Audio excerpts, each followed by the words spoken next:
E aí, estudante, tudo bem? Novamente aqui com vocês, para a gente trabalhar aqui o componente curricular de História do nono ano. Tá? Então, eu sou o professor Alexandre Tardelli e vou trabalhar com vocês o Caderno do Aluno 2021, pondo esse currículo em ação. E vamos aqui com a nossa aula número 5, tá? Seguindo, né, com a unidade temática que é o nascimento da República no Brasil e os processos históricos até metade do século XX, desenvolvendo aí a habilidade que é identificar os processos de urbanização e modernização da sociedade brasileira e avaliar as suas contradições e impactos na região em que vive. Então, essa aula aqui especificamente nós vamos trabalhar um pouquinho, né, as contradições aí do processo de modernização.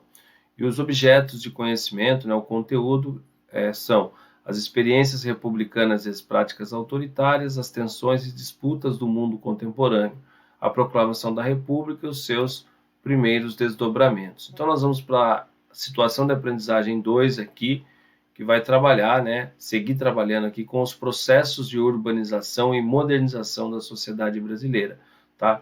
Mas, principalmente, nós vamos ver aqui as contradições, né, quer dizer, a modernização, ela traz os dois lados, né? Ao mesmo tempo que ela trouxe, como nós vimos na aula número 4, aquele progresso, né? A mudança da paisagem, principalmente, né, que nós vimos de São Paulo, com aquele cenário, com aqueles grandes casarões, grandes construções, aquela arquitetura, né, toda com escondendo, né, aquela paisagem natural e trazendo um conceito de moderno, principalmente trazido aí de uma visão europeia, né, e aquilo que estava sendo desenvolvido, especialmente em Paris. Então, esse processo de modernização que se deu, né, a urbanização aí nas grandes cidades, né, de São Paulo, Rio de Janeiro, ela também trouxe um processo de exclusão, tá, que nós veremos aqui na nossa aula de hoje.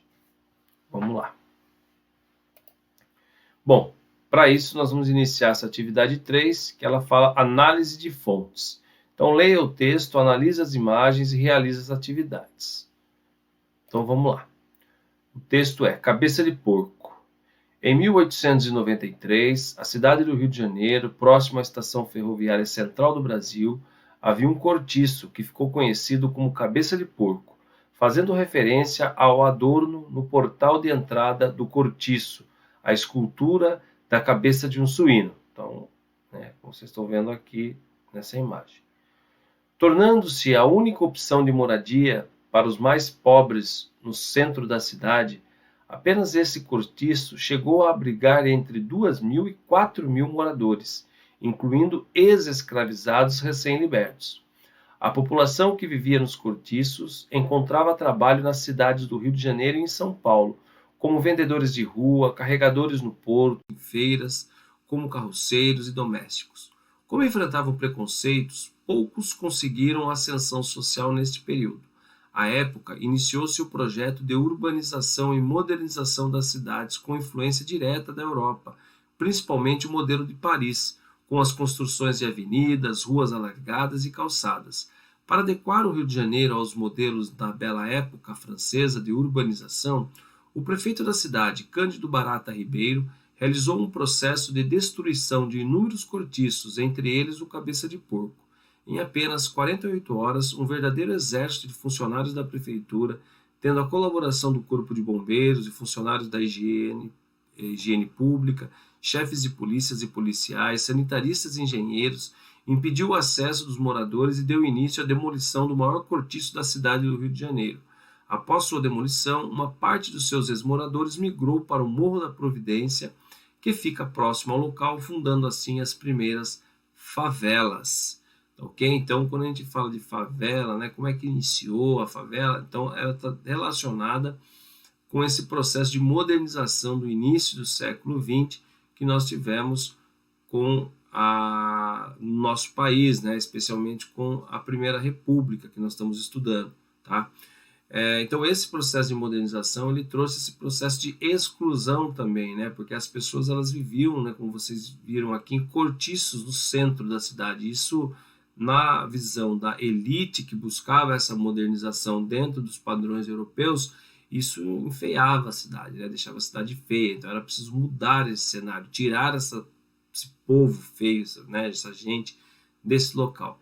Então, para isso, eles encontraram, né, força, eles encontraram aí ações articuladas junto com o poder público, tá? Da qual esse processo de modernização retirou, né, muitos cortiços, né, que existiam no centro da cidade, e as populações que viviam nesse cortiço iam morar aonde? Né? Elas foram arrancadas, né, desses locais. E aí elas acabaram indo para espaços mais distantes do centro, periféricos, né?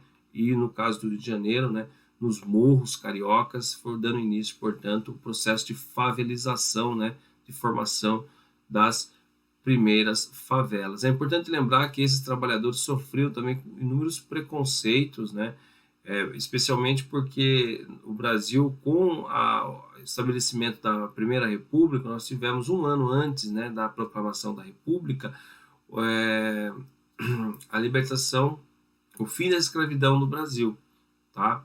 Só que o fim da escravidão no Brasil não resolveu o problema, né, dos escravizados, porque os escravizados eles acabaram sendo jogados, né? Eles ganharam a liberdade, mas eles sofriam muito com os preconceitos, né? Os empregos não se davam, né? Bons empregos, não se contratavam, né? Porque acreditavam, né, através de uma mentalidade racista, de que o escravo liberto ele não teria capacidade de exercer determinadas funções, determinados trabalhos. Isso também justifica o processo de imigração que nós vamos ter forte no início do século XX, né, no nosso país, um processo também de embranquecimento, né, da sociedade brasileira. Ok? Bom, em cima disso, nós temos aqui, como vocês podem ver, nesta fotografia, a Avenida Central, aqui no Rio de Janeiro, uma foto de 1908, essa fotografia de Marc Ferrez, inaugurada em 15 de novembro de 1905, com 30 prédios novos, onde, na maioria dos casos, passaram a funcionar órgãos públicos, institutos e associações. À esquerda vê-se o Morro do Castelo e ao fundo o Morro do Pão de Açúcar, né? Esse é o centro aqui. Então vejam vocês, né, esse processo de modernização, alargando as ruas, construindo grandes avenidas, né, novos prédios surgindo, tá certo? Então, e as pessoas que moravam aqui, né, nesse centro, né, elas foram aí, como a gente viu no texto, né, arrancadas aqui, muitas vezes à força, né, pelo próprio Estado, e fazendo com que elas tivessem que se transferir para outros locais. E aqui vocês têm o Cortiço, na Rua dos Inválidos, Rio de Janeiro. Essa fotografia é de Augusto Malta. Então, a principal característica dos cortiços era o seu pátio central, que era, ao mesmo tempo, uma área de lazer, de trabalho para os moradores, funcionando enquanto lavanderia, utilizando para colocar roupas. Então, vocês estão vendo aqui o centro, né? No canto aqui, ó, tanto direito quanto no canto esquerdo, nós temos locais onde eles moravam. E aqui no centro era um espaço coletivo, onde eles, né, trabalhavam, também faziam aí, né, lavavam suas roupas, enfim, né, era um espaço onde todos usavam aqui do cortiço, esse espaço aqui.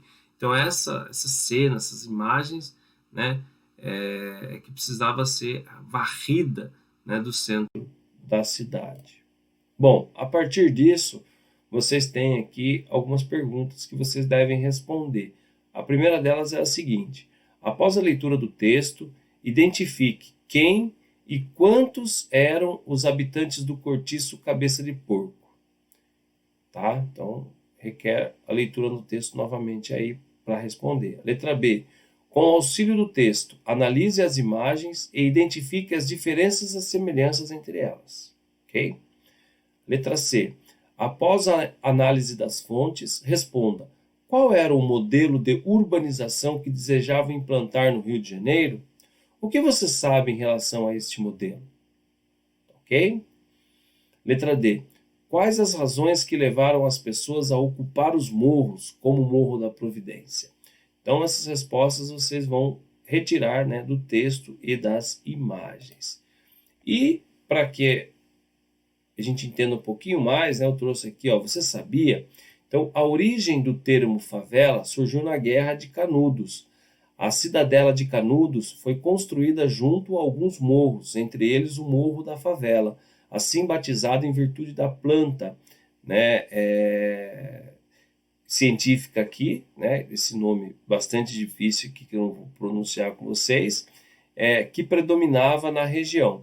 A planta era chamada de favela, em virtude de uma semente leguminosa em forma de favo. Muitos soldados, ao retornarem da guerra para o Rio de Janeiro em 1897, deixaram de receber seus pagamentos, os soldos, e foram viver em construções no Morro da Providência, que posteriormente passou a ser chamado de Morro da Favela. Na década de 1920, as habitações improvisadas sem infraestrutura que ocupavam os morros passaram a ser chamadas de favelas. Então eu vou pôr para vocês esse vídeo, tá bom? Que vai falar um pouquinho dessa história, né, sobre o surgimento aí das favelas. Vamos lá então? Educação para todos no Futura. Veja agora no Um Pé de Quê? Árvores que fazem parte da nossa história e da nossa cultura.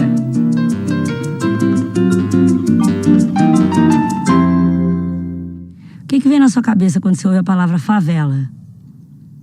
É um amontoado de gente vivendo junto, gente excluída pela sociedade, em geral nordestinos, ou descendentes de escravos negros. E por que aquele lugar se chama favela?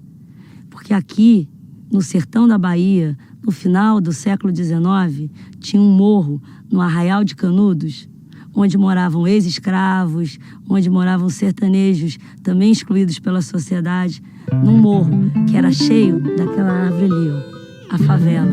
Por isso era conhecido como Morro da Favela. Agora, hoje você vai descobrir por que esse nome saiu daqui e foi para lá, no Morro do Rio de Janeiro.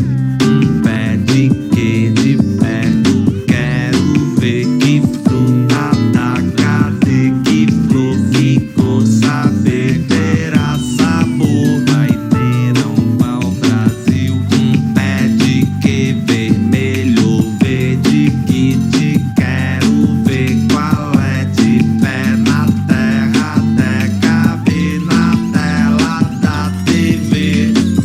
Pé de quê? Hoje, a gente vai falar de favela. E aí? Vamos falar da favela Árvore, que é essa aqui. E de como aquela favela de lá emprestou o seu nome para essa favela daqui, que é a que todo mundo conhece. Às vezes a gente pega o nome de uma coisa que já existe para dar um apelido para uma coisa que ainda não tem nome. E esse apelido é muito mais usado do que o significado original da palavra. Foi assim com a palavra favela. Favela, eu sei o que é. Qual o tipo? Árvore ou moradia do pessoal? Olha, é uma árvore espinhenta que tá dando frutozinhos. Os carocinhos parecendo mamona. Um lugar meio fraco de moradia, né? Lugar de pessoal carente. Lá onde eu morava tinha muito árvore de favela, não é? Ela botava frutinha, nós tirava muito para comer. É bonita, bota uma frutinha gostosa.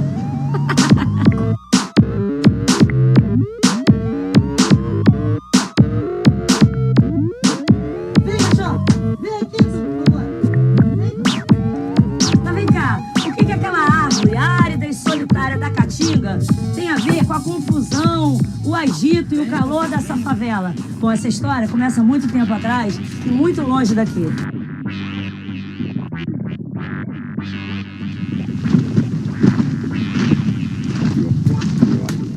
Vou para onde me chamam os mal-aventurados. O Antônio Conselheiro era um beato peregrino que rodou o Nordeste inteiro a pé, pregando contra as injustiças sociais, fazendo sermões, falando do Evangelho. E assim ele atraiu milhares de seguidores. A maioria gente muito, muito pobre. Retirantes, ex-escravos, gente sem nenhuma esperança, mas com uma capacidade de resistência incrível. Quando finalmente ele resolveu parar com a peregrinação, ele se estabeleceu com mais de 25 mil seguidores em Canudos, na Bahia. E aqui, ele criou uma aldeia onde a propriedade e o trabalho eram coletivos, onde não se pagava impostos, um lugar onde as leis da República recém-instaurada pelos militares não entravam. Enquanto isso, na sede da República aqui no Rio de Janeiro, as autoridades não pareciam muito satisfeitas. Após 6 meses que infesta por aqui um aventureiro santarrão que se apelida por Antônio dos Mares. O fanatismo do povo tem subido a tal ponto que afirmam muitos ser o próprio Jesus Cristo. Enquanto Antônio Conselheiro ia virando uma lenda no Nordeste, aqui no Ministério da Guerra, os militares tentavam de todo jeito recuperar a moral perdida. Eles já tinham mandado 3 expedições para destruir o Arraial de Canudos e todas elas fracassaram. Os jagunços, miseráveis, famintos, armados só com paus e pedras, sempre botavam para correr os soldados com seus fuzis, canhões. Aí, em 1897, eles não podiam mais errar e montaram uma das maiores forças expedicionárias da história do Exército. Mobilizaram tropas de todos os cantos do Brasil, mais de 6.000 homens, para enfrentar os nordestinos lá, os sertanejos em Canudos. A expedição ia ser chefiada pelo próprio ministro da Guerra, na época, o general Machado Bittencourt. Quando os soldados chegaram aqui na Caatinga, eles nunca tinham visto uma favela. E eles chegaram no meio da pior seca do século XIX. Então o que eles viram foi um monte de galhos secos que passariam desapercebidos, se não fosse um pequeno detalhe. Quem esbarrasse sem querer num dos seus espinhos não ia esquecer nunca mais. Repara, a favela tem espinhos no seu tronco, tem espinhos nas suas folhas, tem espinho até nos seus frutos. Os soldados passaram a ter muito medo de se aproximar de uma favela. O mesmo medo que os bacanas têm de chegar perto de uma favela na periferia das cidades.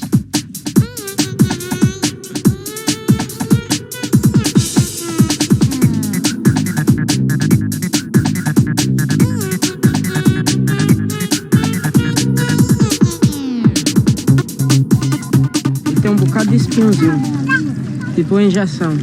Quando fura, cria um bocado de bolha em você. Ele contém um leite na folha e nele também. E quando pega na pessoa, ele inflama o local. Dói bastante. O espinho dói muito. A gente levava muito espinho, mas dói muito o espinho dela. Rapaz, é melhor você não coçar. Na hora que você receber a furada do espinho, se você não coçar é melhor. Porque se coçar, cria arboia e arde e queima mais. É pequenininho, mas é danado para doer. Os espinhos da favela incomodavam os soldados, mas esse era o menor dos problemas. A resistência de Antônio Conselheiro tinha virado lenda. Todos os comandantes da última expedição morreram. O canhão 33, a arma secreta do exército para ganhar essa guerra, tinha explodido, sem mais nem menos. A varíola estava matando cada vez mais soldados. Já se falava de uma maldição de Canudos. A essa altura, os soldados já estavam se perguntando: mas a troco de quê que eu estou lutando contra um grupo de miseráveis que nunca fez mal a ninguém?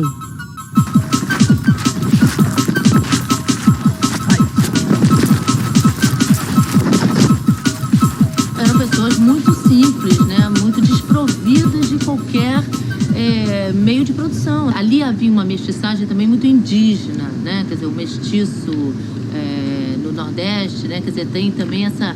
Quer dizer, é um caboclo, né? Quer dizer, que tem o sangue indígena, vamos dizer assim. São lavradores, né? Eles trabalham na terra, mas trabalham ganhando na colheita, muitas vezes, assim, vai para uma colheita e depois vai para outra colheita, né? Quer dizer, então eles vão seguindo, procurando trabalho onde tem, vão trabalhando, se empregando de fazenda em fazenda. Há um contingente forte de negros, tanto que existe um grande pesquisador de Canudos, que é o professor Calazans, que acredita que um grupo de antigos quilombolas tenham seguido o Antônio Conselheiro. E o Antônio Conselheiro, então, acena com a possibilidade de fazer uma comunidade, né? Ele começa a dizer que precisa construir uma igreja, que ele quer construir uma igreja, que ele quer construir as casas e que ele quer fazer uma comunidade, que eles não trabalhariam mais para as outras fazendas.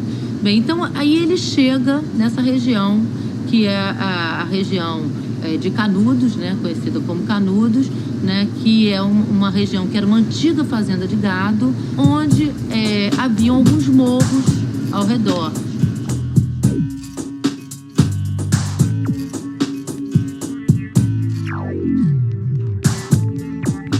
Depois de apanhar muito, os soldados conseguiram conquistar um ponto estratégico, um morro de onde dominavam toda a paisagem do Arraial de Canudos. Dali, eles podiam ver aquele enorme aglomerado desordenado de casas. Inesperado quadro esperava o viajante que subia as ondulações mais próximas de Canudos. E no primeiro momento, antes que o olhar pudesse acomodar-se àquele montão de casebres, presos em rede inextricável de becos estreitíssimos, o observador tinha a impressão exata de topar, inesperadamente, uma cidade vasta. O tal morro se chamava Morro da Favela porque, é claro, era cheio de pés de favela. Enquanto o pau comia solto lá embaixo, com muita pólvora e fumaça, as favelas do morro, indiferentes à guerra, também faziam as suas explosõezinhas. É que quando maduros, esses frutos explodem voluntariamente, espalhando as suas sementes. Ao contrário dos tiros que espalhavam a morte, elas representavam a vida.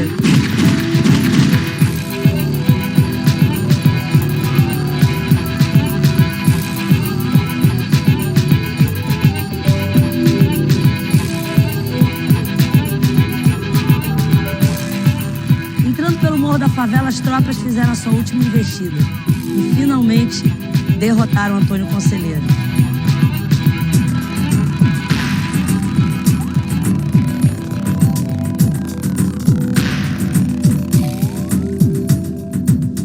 Dos soldados que sobraram, a maior parte voltou para o Rio de Janeiro, que na época era a capital, achando que iam gozar agora do status de heróis de guerra.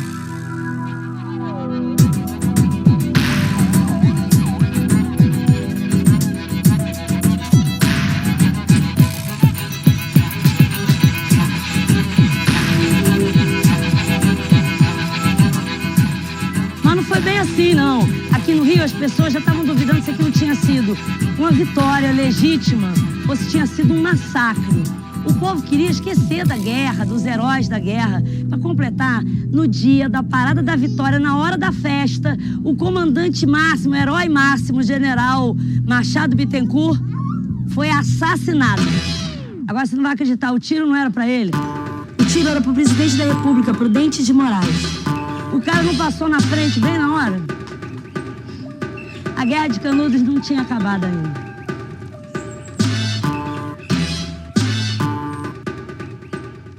Aqui no Rio, os soldados perceberam que, além de tudo, tinham levado um calote.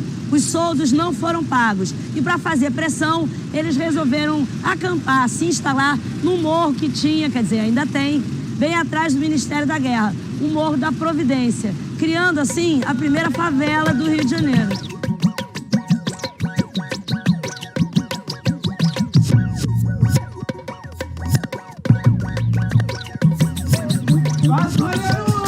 Instalados aqui no morro, em casebres precários, presos em rede inextricável de becos estreitíssimos, exatamente como Euclides da Cunha tinha descrito o Arraial de Canudos. Os ex-combatentes chegaram aqui e se tocaram que, de repente, eles tinham muito mais a ver com o inimigo que eles tinham derrotado do que com os seus comandantes. Talvez por isso eles tenham erguido aqui no alto desse morro aquele oratório, para colocar nele o santo que eles trouxeram da guerra. Era uma imagem de Cristo que tinha sido benzida pelo próprio Antônio Conselheiro. E talvez tenha sido por isso também que eles apelidaram esse morro, o seu morro, de Morro da Favela. O nome ficou. Durante muitos anos, o Morro da Providência foi conhecido como Morro da Favela. Só que essa palavra, favela, ficou tão famosa que virou um substantivo. Se você olhar no dicionário, ela designa conjunto de habitações populares toscamente construídas, sem recursos de higiene. O termo favela ficou tão genérico que eles tiveram que voltar a chamar aquele morro de Morro da Providência, para diferenciar de todas as outras favelas espalhadas pelo Brasil afora. Hoje em dia, no Brasil, eu acho que existem muito mais favelas daquela do que dessa. Mas se você olhar bem no dicionário, lá no cantinho da página, naquela letra miudinha, tem escrito, ó, favela. Árvore espinhenta da família das euforbiáceas. Essa favela aqui. Nossa velha e boa favela do sertão, da Caatinga do Nordeste.